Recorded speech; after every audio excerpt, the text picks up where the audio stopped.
glad to give you a space to talk about what you do. So we could get right on to it. Good afternoon, everyone. Welcome to this edition of Clay's Counsel. Today, we have the privilege of speaking with Zach Borodkin, a dedicated advocate and public policy analyst committed to achieving greater equality and accessibility for disabled citizens. With a background in political science and a passion for social justice, Zach's work at the Center for Independence of the Disabled in New York is making a meaningful impact in the lives of many. Join us as we delve into Zach's journey, his advocacy efforts, and the pressing issues surrounding disability rights and public policy. Good to have you here today, Zach.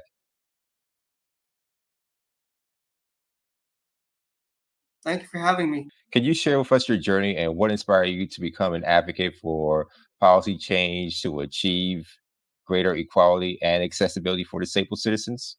So, from the time I was very young, I had always felt the effects of policy, but I didn't connect the intersectionality between policy and disability until I got older.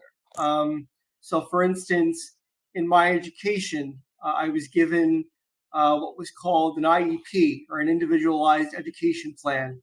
For my healthcare, I had multiple surgeries performed on my body, so I could essentially walk better and be more stable in the things that I did as I got older. In transportation, I had to use the trains and the buses, which there are still major gaps in accessibility today, but the gaps were much wider when I was younger.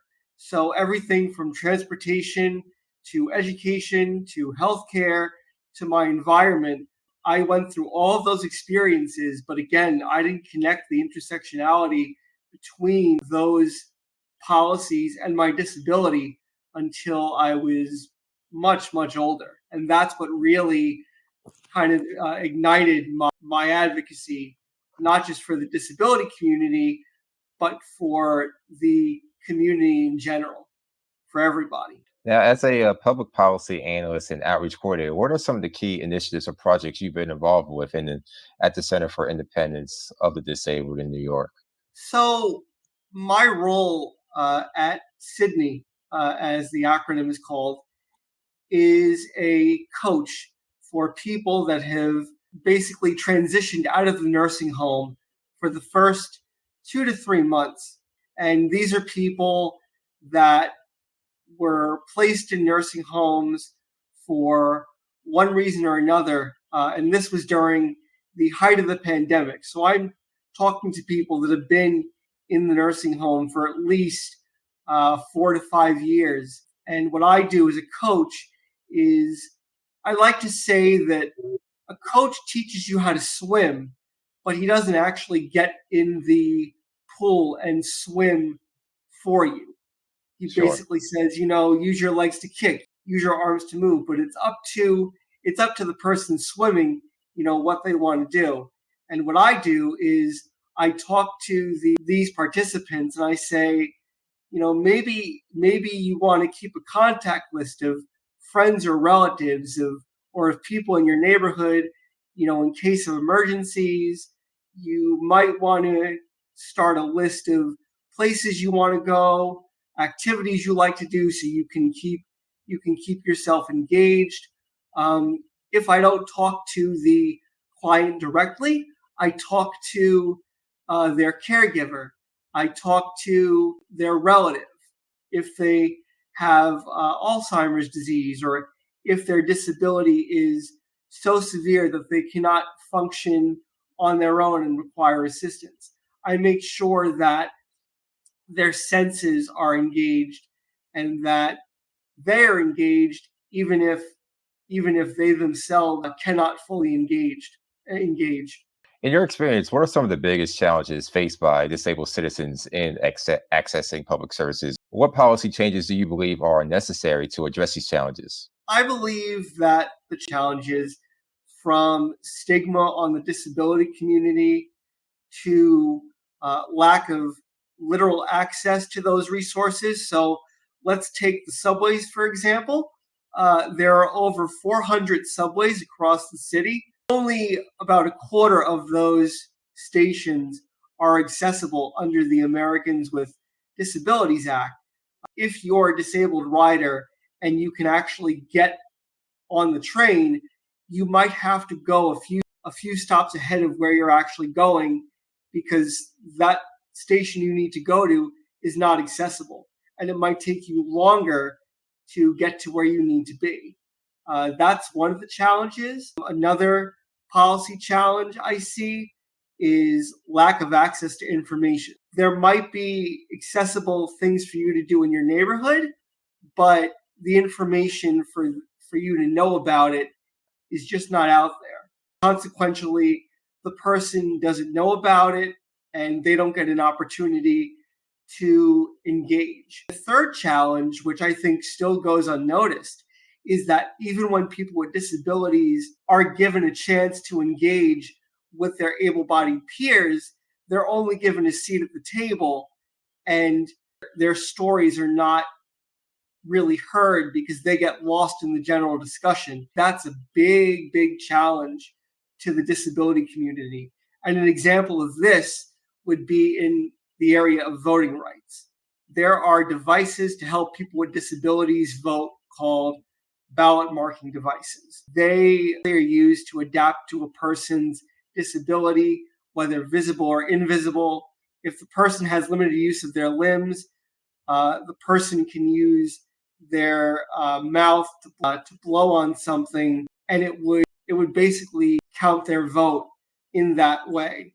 But the Board of Elections buys these ballot marking devices and runs tests on them without really including people with disabilities in the conversation. As you know, not all disabilities are alike, and even if two people have the same disability, they're going to have different experiences. The challenge is really listening to people with disabilities and their stories in order to generate ideas that would make policy areas more inclusive. Could you highlight a specific success story or milestone in your advocacy work that you're particularly proud of? When I was in college, I noticed that I needed an accommodation, and it took me a while to get that accommodation. And that accommodation was basically handrails in the shower. And I thought to myself, why did it take me so long to get this accommodation? Imagine how long it takes students who need more accommodations than I do. I teamed up with a couple of students, both in and out of the disability community, to create the student accessibility community. It was student run and it worked with different departments on campus to make campus more accessible, from the dorm rooms to making sure the pavement was smooth to making sure that when it snowed, there was proper snow removal, things of that nature. And that accessibility committee still exists today and was launched just before I left. How do you navigate the complexities of policymaking and advocacy, especially when it comes to issues like disability rights? This is where I preach about how important it is for citizens to be civically engaged with their government and know exactly not just what is going on, but how government works. For me personally, I need to know who the stakeholders are, what the area of policy is that I'm advocating in, what the specific issue is, the history of that issue, if any other states or communities have previously advocated for this issue, and what their advocacy has resulted in versus what mine will result in. An example of this would be when I worked with then council member Gail Brewer.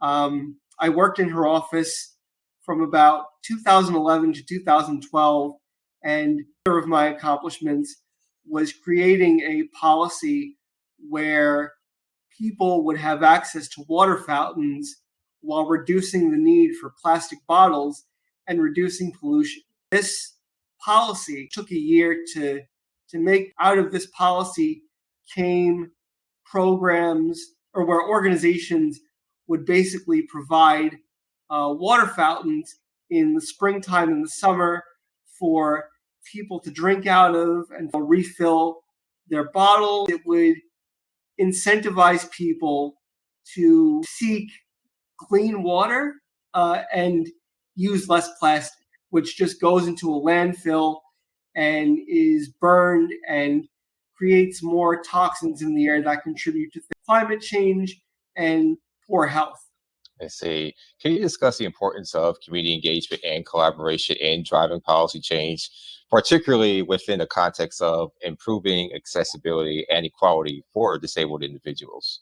Yeah, it's important to be civically engaged in a way where people understand the process of how government works. Because let's say you're trying to pass a piece of legislation that would improve the quality of life for people with disabilities. There is a process involved where the bill starts out in committee.